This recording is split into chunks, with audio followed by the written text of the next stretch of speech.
Hello les amis, j'ai une astuce pour ce jour 5. Hier je vous parlais de musculation et là je vais vous donner une astuce pour être bodybuilder professionnel, c'est-à-dire sculpter son corps à la perfection et faire des concours. Et donc là j'ai une astuce vraiment au top et facile d'utilisation, comment avoir un corps gonflé sans faire d'effort et en quelques heures.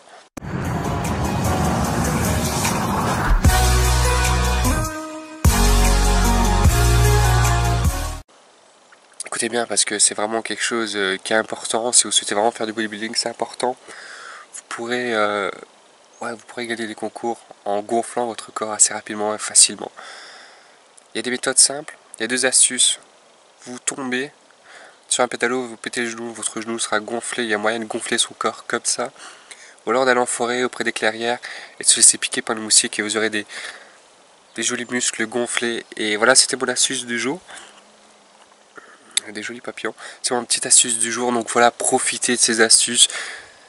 Forgez votre corps, sculptez votre corps sans effort, en quelques heures seulement, c'est extraordinaire. Je vous laisse là-dessus. Ciao. Bonjour les amis, nous sommes jour 7. Et j'ai sauté le jour 6 effectivement, parce que jour 6, on a décidé de jeûner, donc on a jeûné pendant 48 heures, on va remanger tout à l'heure. Voilà, 48 heures sans manger, histoire de détoxifier le corps. Alors on aurait pu faire plus longtemps, mais comme on est en vacances, on ne voulait pas se priver des produits régionaux. Donc on a jeûné 48 heures, c'est bon pour détoxifier. Détoxifier c'est quoi? Tout au long de notre existence, on s'alimente de produits pas forcément très bons. J'ai une très belle vue. De produits pas forcément très bons, de médicaments qui vont rester et vont s'accumuler, de pollution aussi. Et en fait, le fait de jeûner, ça va permettre de nettoyer le corps, de reprendre goût à l'aliment également, de réduire l'estomac. Alors il y en a qui perdent aussi du poids en jeûnant. En 2 jours, on a peut-être perdu 500 grammes, mais sans plus. Mais voilà, c'est pour vraiment nettoyer le corps, détoxifier le corps. Je vous montre la vue, elle est vraiment belle. Et j'ai le soleil maintenant. Et du coup, c'est pour ça que hier, j'ai aussi posé la caméra, j'ai toujours pas. Il n'y a plus trop de batterie. Donc là, je suis en train de tourner avec le téléphone pour ce jour 7. Et voilà, et puis on vient juste de regarder le match de l'équipe de France avant d'arriver là sur cette belle, vraiment très belle vue. On a regardé le match de l'équipe de France contre l'Argentine. D'ailleurs, ça me fait penser que j'avais pronostiqué dans la première vidéo, juste là, tac. Je coupe 2 secondes, je vous mets mes pronostics. Donc là, on est le 24 juin et peut-être que je vais faire une petite alerte pronostic. J'annonce quand même l'Allemagne demi-finaliste. Voilà, effectivement, j'avais dit que l'Allemagne allait gagner, allait être dans le carré final. Et je me suis trompé. Voilà, je me suis trompé, je me suis clairement trompé, vraiment trompé. Elle a été éliminée bêtement, 4ème de sa poule. Nos côtés alsaciens et allemands ont été un peu déçus, mais finalement c'est bien, ça laisse un peu plus d'espoir pour la France qui est maintenant virevolte vers les quarts de finale, soit face au Portugal, soit face à l'Uruguay. Mais voilà, bref, c'est encore un petit pronostic pour ce soir, je dirais Portugal. Allez, alerte, alerte pronostic. Portugal, victoire du Portugal, non, défaite du Portugal, 3-1. L'Uruguay, ils enchaînent bien, l'Uruguay enchaîne pas mal. Là il est 18h, donc le match est dans 18h30, le match est dans 1h30. Ouais, j'ai 3-1 pour l'Uruguay. J'avais pronostiqué victoire de la France au tir au but tout à l'heure, 2-2 plus prolongation et victoire au tir au but. Bon, et finalement il y a eu 4-3, un super match. Super match, j'ai été impressionné par Kylian Mbappé. Ah putain, quand même moche la vue. Faire commencer un petit vlog avec une vue pareille, je sais pas vous, mais ça me rend un peu triste. Je trouve que ça manque d'industrie. Non, c'est pas vrai, je suis vraiment heureux ici. Je prends le temps de me ressourcer, je prends le temps d'être en forme. Quand je reviendrai, quand vous voyez cette vidéo, je serai boosté à bloc. J'enchaînerai les vidéos tous les dimanches. Eh ouais, tous les dimanches. On va bientôt rentrer, je pense, dans 3-4 jours, 2-3-4 jours. On va rentrer, on est le 7ème jour. On est prévu de rester là 10 jours. Je pense que ça va pas trop tarder non plus, mais bon, il y aura de quoi faire encore cette vidéo, plus peut-être une autre, on verra ce qu'on visite en fait. Là on est tout simplement, il faut que je présente quand même, nous sommes à la gare de Guérin. C'était là où il y avait beaucoup de militaires qui protégeaient, il y a possibilité d'avoir vue sur tout ce qui est autour, donc c'est vraiment au sommet. On a vu nous de ce côté là, mais de l'autre côté exactement la même chose. jusqu'au bout. Hein. Donc c'était vraiment une carte qui était très bien entretenue. Et elle est encore en super état et puis on est en train de visiter ça. Donc là j'en profite pour faire un petit vlog. Mais voilà, c'est juste extraordinaire. L'histoire, c'est important aussi de s'intéresser à l'histoire. Pas forcément à tout ce qu'on vous raconte parce que déjà tout ce qu'on vous raconte, en tout cas dans ces manuels d'histoire, ne sont pas forcément vrais. Mais allez voir de vos propres yeux, faites vos avis, instruisez-vous sur place. Ce sera beaucoup plus efficace qu'à travers un manuel scolaire. Parce qu'on a tendance un peu à vous endoctriner, à vous partager des choses qui ne sont pas forcément vraies, mais en tout cas qui les arrangent eux. Donc voilà, on a la gare de Guérin qui sont dans les Cévennes. Et pas trop loin de là où on loge actuellement. On loge dans une maison sans électricité, je le répète, je le rappelle.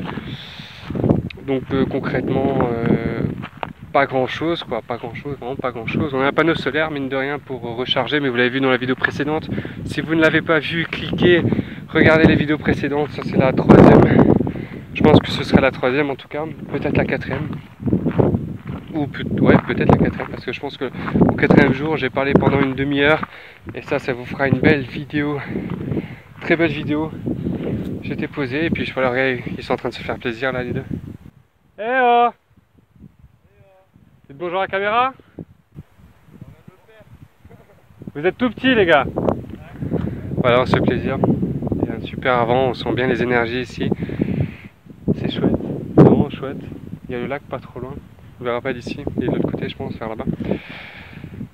Voilà, voilà pour ce 7ème jour, petite parenthèse. Donc on va voir le match. On n'a pas prévu grand chose aujourd'hui, à vrai dire. On devait se baigner tout à l'heure, on a préféré jouer un peu aux cartes.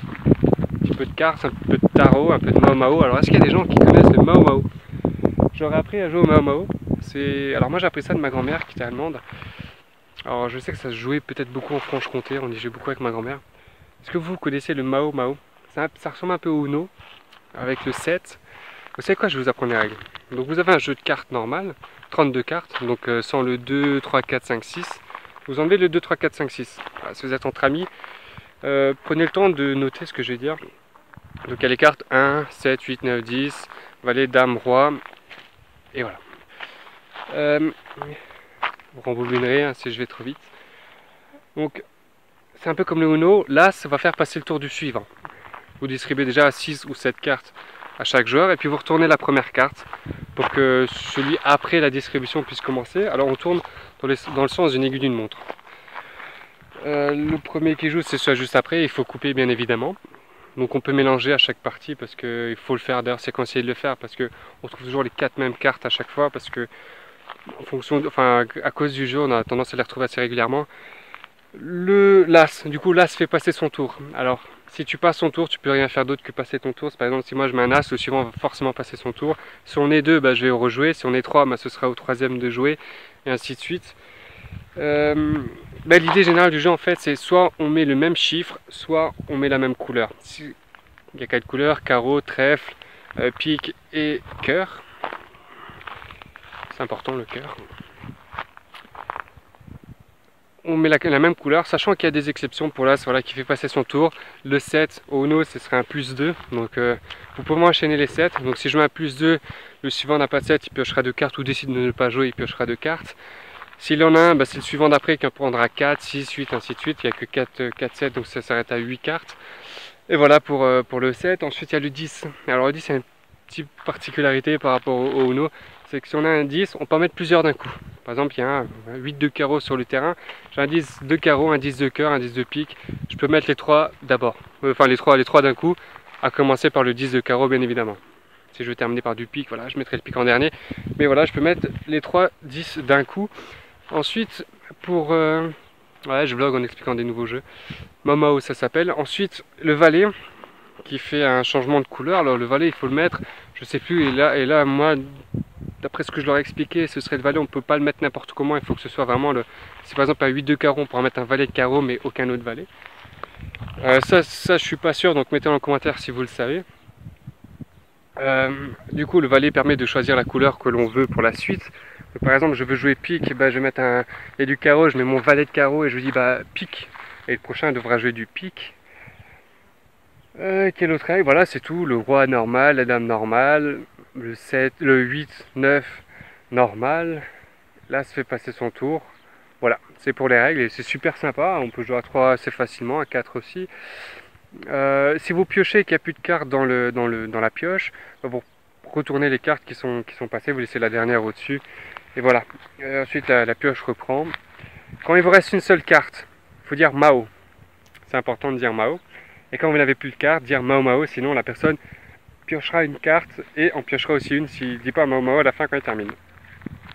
Alors comment déterminer, c'est soit le mec oublie, voilà, vous jouez tout de suite après. Il n'y a pas de contre-uno ici, c'est vraiment la personne oublie de le dire, bah vous dites écoute t'as oublié, tiens tu pioches une carte. Voilà, et puis voilà, moi c'était ma règle du jour.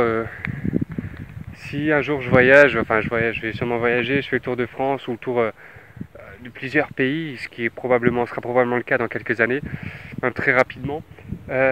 On se fera une partie de Mao Mao, il n'y a pas de souci, on se rejoint, on se voit, et puis on se fait une partie de Mao Mao à 3, 4, 5, à 2, même si à 2 ça marche très bien. Avec ma grand-mère on était 2, rarement en 3, on était surtout 2. Et voilà, donc tiens, je partage cet apprentissage du Mao Mao avec vous, puis au plaisir de faire une partie. Après sinon on joue aussi effectivement au tarot. L'autre il maîtrise pas, donc voilà, il y a quelques jeux de cartes que je maîtrise. Si un jour vous êtes dans le coin, qu'on se balade pas trop loin, n'hésitez pas à me contacter. Alors moi je suis de Strasbourg en Alsace. Mais voilà, si je voyage, de toute façon vous allez être au courant. Là j'ai pas prévenu parce que je voulais vraiment m'isoler avec 2 amis. Vraiment m'isoler pour me ressourcer, pour qu'on puisse être à fond l'année prochaine. Donc voilà, je vous embrasse et je vous laisse profiter un tout petit instant de la vue qui est vraiment vraiment très belle. Est-ce que je m'enlève du...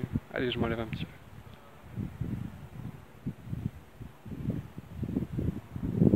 Ça rend très beau. Ça rend très beau. En plus il y a un hélicoptère là-haut. Non, on est bien, on est vraiment très bien. On est vraiment, je suis vraiment très bien, mais j'espère que vous le ressentez. Et voilà, je vous embrasse fort, mais prenez le temps de vous ressourcer. Merci pour tout ce que vous faites aussi. Je pense souvent à vous dire, et puis quand je suis en vidéo, je suis pris par l'euphorie et j'oublie les choses essentielles, mais si je suis là aujourd'hui, à me balader dans ces lieux énergétiques, à m'être réveillé, c'est grâce aux personnes que j'ai côtoyées, aux personnes que je côtoie quotidiennement et aux personnes qui me suivent avec partage, avec leurs likes, leurs partages, leurs commentaires, vos messages, enfin tout ça c'est vous finalement. Merci du fond du cœur, vous êtes des personnes extraordinaires, je me répète peut-être parce que j'ai déjà dit dans le dernier vlog, peut-être je sais pas, mais voilà, c'est un réel plaisir de faire ça, de vous partager ça, d'avoir vos retours. Je vous embrasse fort et on se dit à bientôt. Bon, on se dit à bientôt, vous restez en ligne et puis je pense que prochain jour, prochaine journée, ce sera peut-être la prochaine vidéo, on verra. On verra, voilà, sinon je vous dis à dans 7 jours si cette vidéo se clôt là. Parce que je sors tous les dimanches. Je sais plus l'heure, c'est pas moi qui gère YouTube. Ouais, je commence à prendre des gens qui gèrent un petit peu, qui m'aident un petit peu. Mais vous allez bientôt, et ça je vous fais la promesse, vous allez bientôt rencontrer la personne qui s'est lancée et qui partage ce studio de tournage avec moi. Vous allez bientôt la rencontrer et puis elle fait aussi, s'occupe aussi un peu des montages. La personne apprécie faire des montages et du coup elle a aussi sa propre chaîne YouTube. Mais vous allez bientôt être au courant, je vous le garantis. Voilà, ça va être un plaisir de partager ça et vraiment de créer une petite équipe ensuite autour de ça. Pourquoi pas recruter ensuite un monteur à plein temps, pourquoi pas recruter... Voilà, déjà qu'on a investi beaucoup, quelques milliers d'euros dans le décor, dans le matos, dans plein de trucs et c'est juste extraordinaire ce qui est en train de se passer. Il y a vraiment un tournant qui est en train de se faire, c'est pour ça que je viens de créer cette nouvelle chaîne. Première vidéo demain, malheureusement, enfin voilà, je sais que j'ai un peu de pression parce que c'est ma première et sa première vidéo demain. On a décidé de poster ça le même jour, à 1 heure d'intervalle. Je vous embrasse fort encore et encore, je vous embrasse parce que voilà, je vous adore, c'est comme ça et vous m'adorez aussi. Allez.